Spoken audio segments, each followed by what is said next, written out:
ನಮಸ್ಕಾರ ಸ್ನೇಹಿತರೆ, ನಾಳೆನೆ ಅತಿ ಶಕ್ತಿಯುತವಾದ ಶನಿ ತ್ರಯೋದಶಿ.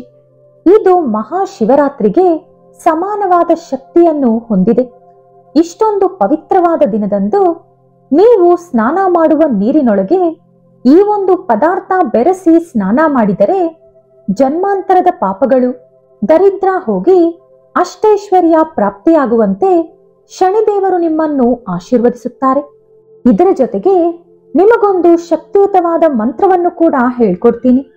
ಈ ಪದಾರ್ಥ ಬೆರೆಸಿ ಸ್ನಾನ ಮಾಡಿ ಈ ಮಂತ್ರವನ್ನ ಜಪ ಮಾಡೋದ್ರಿಂದ 1 ವರ್ಷದ ಕಾಲ ಎಂಥ ಶನಿದೇವರಿಂದ ಬರೋ ಸಮಸ್ಯೆಗಳು ಕೂಡ ನಿಮಗೆ ಬರಲ್ಲ. ಶನಿ ದೋಷ, ಶನಿ ಪೀಡೆ, ಅರ್ಧಾಷ್ಟಮ ಶನಿ ಮುಂತಾದ ಯಾವುದೇ ಸಮಸ್ಯೆ ಇದ್ರೂ ಕೂಡ ಅದು ಹೊರಟೋಗುತ್ತೆ.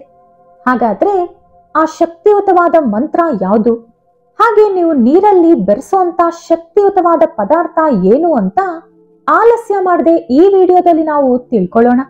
ಆದ್ರೆ ಅದಕ್ಕೂ ಮುಂಚೆ ನೀವಿನ್ನೂ ನಮ್ಮ ಚಾನೆಲ್ ಅನ್ನು ಸಬ್ಸ್ಕ್ರೈಬ್ ಮಾಡ್ಕೊಂಡಿಲ್ಲ ಅಂದ್ರೆ ಖಂಡಿತ ಈಗಲೇ ಸಬ್ಸ್ಕ್ರೈಬ್ ಮಾಡ್ಕೊಳ್ಳಿ. ಹಾಗೆ ಈ ವಿಡಿಯೋ ಇಷ್ಟ ಆದ್ರೆ ಮರೀದೆ ಒಂದು ಲೈಕ್ ಕೊಡಿ. ಸ್ನೇಹಿತರೆ, ಶನಿ ತ್ರಯೋದಶಿ ಅಂದು ಯಾವ ಚಿಕ್ಕ ಒಳ್ಳೆ ಕೆಲಸ ಮಾಡಿದ್ರೂ ಕೂಡ ಅದಕ್ಕೆ 100 ಪಟ್ಟು ಹೆಚ್ಚು ಪುಣ್ಯ ಸಿಗುತ್ತದೆ. ಅದೇ ರೀತಿ ಯಾವ ಚಿಕ್ಕ ಕೆಟ್ಟ ಕೆಲಸ ಮಾಡಿದ್ರೂ ಕೂಡ ಅದಕ್ಕೂ 100 ಪಟ್ಟು ಹೆಚ್ಚು ಪಾಪ ಸಿಗುತ್ತೆ. ಇನ್ನು ಶನಿ ತ್ರಯೋದಶಿಯ ದಿನ ಒಂದು ಚಿಕ್ಕ ಪರಿಹಾರ ಮಾಡಿದ್ರೆ ಶನಿದೇವರ ಅನುಗ್ರಹ ಅತಿ ಸುಲಭವಾಗಿ ನೀವು ಪಡೆದುಕೊಳ್ತೀರಿ.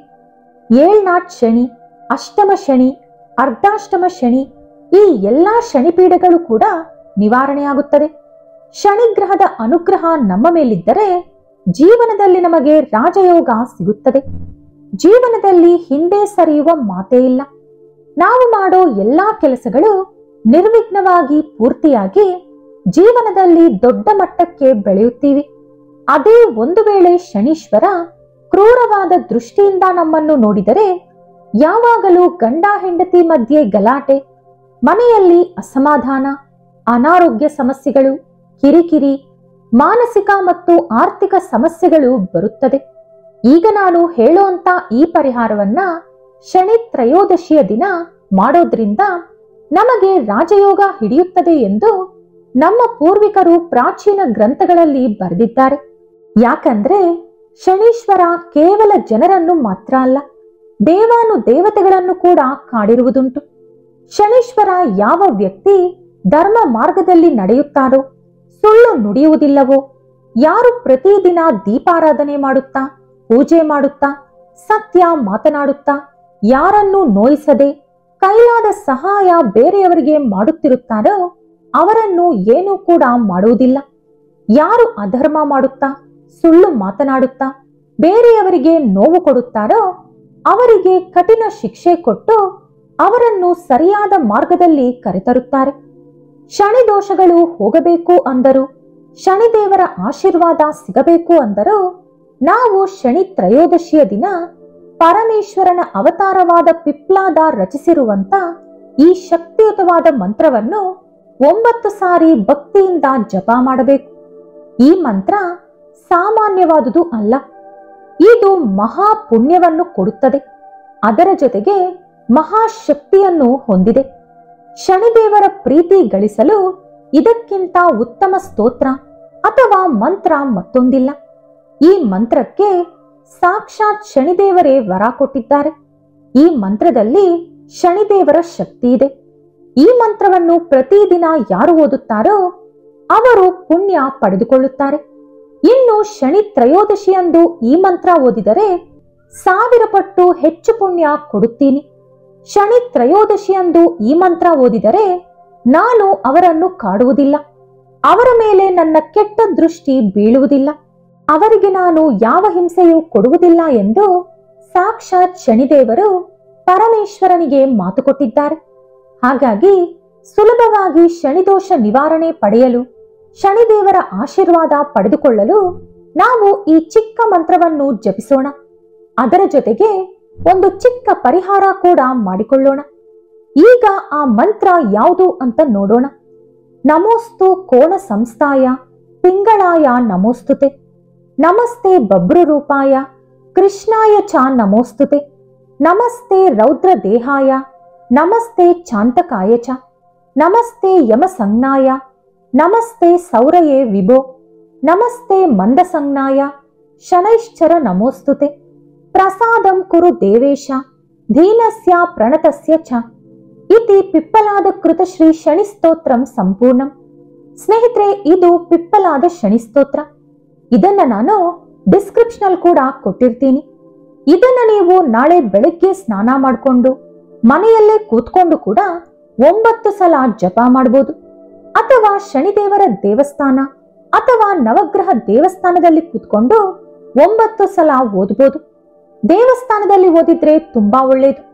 ಯಾಕಂದ್ರೆ ದೇವರ ದರ್ಶನ ಕೂಡ ನಾವು ಮಾಡ್ಕೊಂಡಿರ್ತೀವಿ. ನಾವು ಮನೆಯಲ್ಲಿ ಎಷ್ಟು ಶುಭ್ರವಾಗಿ ಮಾಡಿದ್ರೂ ಕೂಡ ಯಾವುದೋ ಒಂದು ಲೋಪ ಇದ್ದೇ ಇರುತ್ತೆ. ಹಾಗಾಗಿ ದೇವಸ್ಥಾನದಲ್ಲಿ ಪೂಜೆ ಮಾಡಿ ಈ ಮಂತ್ರ ಓದಿದ್ರೆ ತುಂಬಾ ಒಳ್ಳೇದು.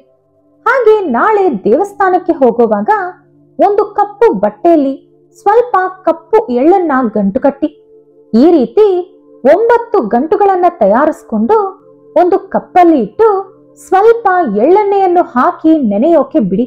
ನೀವು ದೇವಸ್ಥಾನಕ್ಕೆ ಹೋಗುವಾಗ ಈ ಎಲ್ಲಾ ಗಂಟುಗಳನ್ನ ಶನಿದೇವರ ಮುಂದೆ ಹಚ್ಚಿರುವಂತ ದೀಪದಲ್ಲಿ ಇಟ್ಟುಬಿಡಿ. ಶನಿದೇವರಿಗೆ ಕಪ್ಪು ಬಟ್ಟೆ ಅಂದ್ರು, ಕಪ್ಪು ಎಳ್ಳಂದ್ರು, ಎಳ್ಳೆಣ್ಣೆ ಅಂದ್ರು ತುಂಬಾ ಇಷ್ಟ.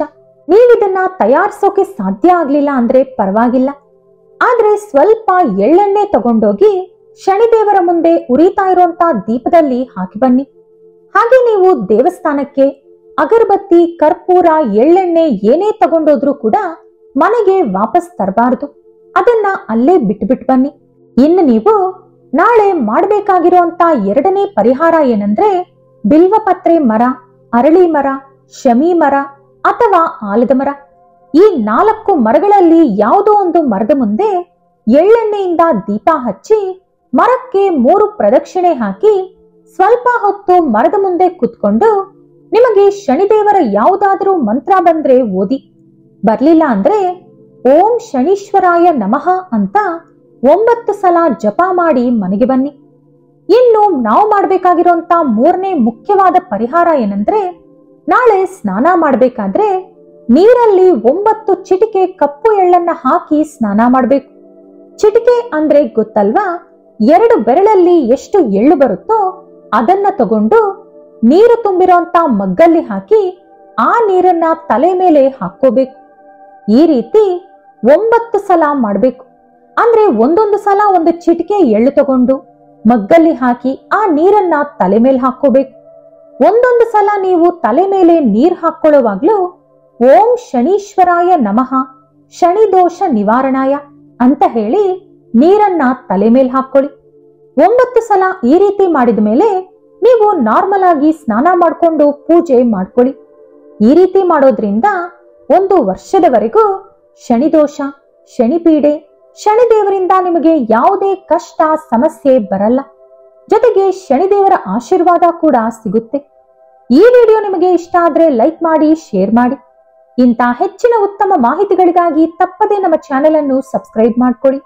ನಾಳೆ ಮತ್ತೊಂದು ವಿಡಿಯೋದೊಂದಿಗೆ ಪುನಃ ಭೇಟಿಯಾಗೋಣ. ಧನ್ಯವಾದಗಳು.